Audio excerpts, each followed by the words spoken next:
zuciya, ki tarbe ni ki ji ko me zan faɗa. Sako, sako daga zuciya, sako, sako daga zuciya.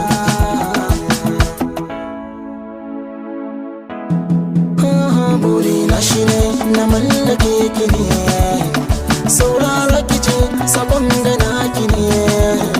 Ba wani jin daɗi mai kyau in baki ne, ba wata soyayya mai kyau in baki ne. Babana da mama na sun yi na'am da ke, sun caron mu za a yi taho da ni da ke. Mun shaku da juna alkawarin mu mun rage, sako daga zuciyata ta ce na bayyana.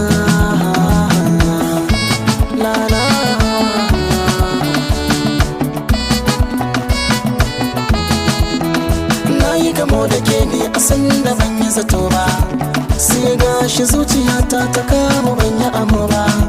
Kin kafa mini tarihi wanda ba a taɓa min ba, ko ina zane nake kan ki zo garin ki duba.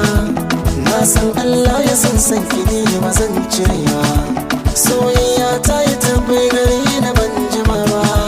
Sabon shiga zaki ce min ni ko ban iya ba, kin san bani da magani sai ke ki zo mu zauna. Baby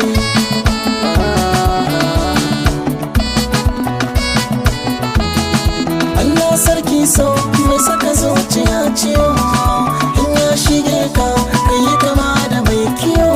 Kullum nazari na a yaushe za mu je yawo, da ni da abar saula wacce nake yi wa awo.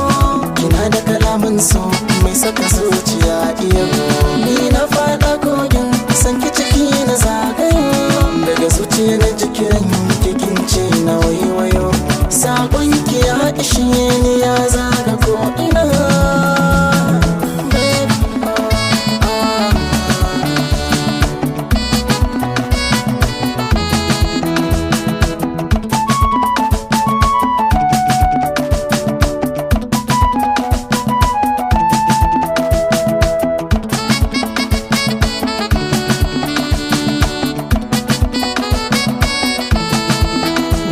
Ta ke ce a gidan gaban motata, ɗan uwana sanki shi yasa muka samu fahimta.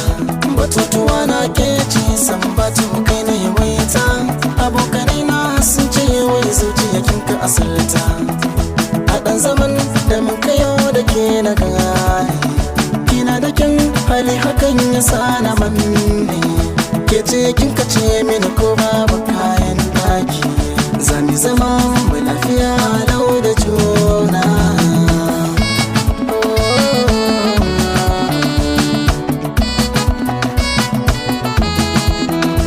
Sako, sako daga zuciya, sako, sako.